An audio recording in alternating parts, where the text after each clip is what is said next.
уважаемые наши пожилые, мы, организация, занимающаяся поддержкой пожилых людей, хотим с вами сегодня поговорить.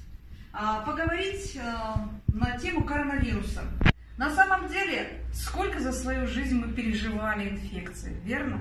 Давайте вспомним, это и туберкулез, и свинка, это свиной грипп, это птичий грипп, чего только не было. Переживем и это. И не будем паниковать. Но нужно знать определенные правила. Мы все отлично понимаем, что нужно руки мыть с мылом. При каждом прикосновении с любыми предметами. Надо прям за правило это сделать. Кроме того, мы знаем одно из народных средств, например, чеснок. Да? Если мы по утрам по маленькому кусочечку будем просто глотать и заливать водой, то это будет хорошая реакция, защитная реакция. Мы также знаем, что горячая вода очень важна в данной ситуации, потому что коронавирус боится температуры свыше 40 градусов. И, конечно, лимон к этой воде никак не повредит, а только улучшит ваше состояние вообще во всех смыслах. Не надо бояться, если у вас просто насморк, да? Это просто обычная простуда. Любыми другими словами, не паникуйте. В любом другом случае у нас будет больше времени, но сегодня мы скажем вам по одному маленькому рецепту.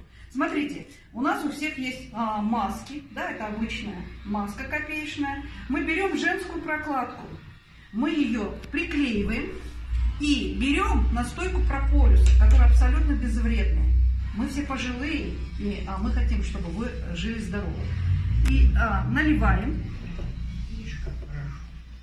сюда. Затем мы берем эфирное масло, чтобы нам было легко дышать.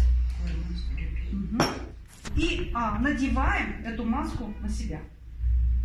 Вот таким образом. И она тогда будет работать на вас. И мы не сможем сказать, что маска нас не защищает. Мы понимаем, что слизистая у нас очень серьезно работает в этой инфекции, но пожилые люди, у всех слезки текут, мы это прекрасно понимаем.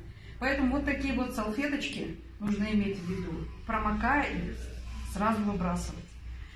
Есть определенные разовые салфетки, которые нужно использовать, а также вот такие вот салфетки обычные, которые мы используем, прединъекционные, да, они тоже будут очень полезны, потому что они на спирту. Спасибо. Также красным полумесяцем совместно с партнерами были разработаны такие информационные брошюры по инструкции, которые нужно соблюдать. В дальнейшем все эти брошюры будут распространены, и мы будем рады, если инструкция будет соблюдена в последующем. Чаще мойте руки с мылом, приходя с улицы. Свою одежду вывешивайте на улицу, меняйте ее чаще. Пользуйтесь антисептическими всяческими приспособлениями. Можно на руки надевать перчатки. Если перчаток нет, обыкновенные прозрачные перчатки. Можно обыкновенный пакетик одевать на руку и резиночкой его прикреплять, потом снимаешь и выбрасываешь. Тоже очень хорошо. Тез-тез қолыңыздарды жуып тұрыңыздар, ыстық лимон менен чай içіңіздер, паникаға алдырбаңыздар.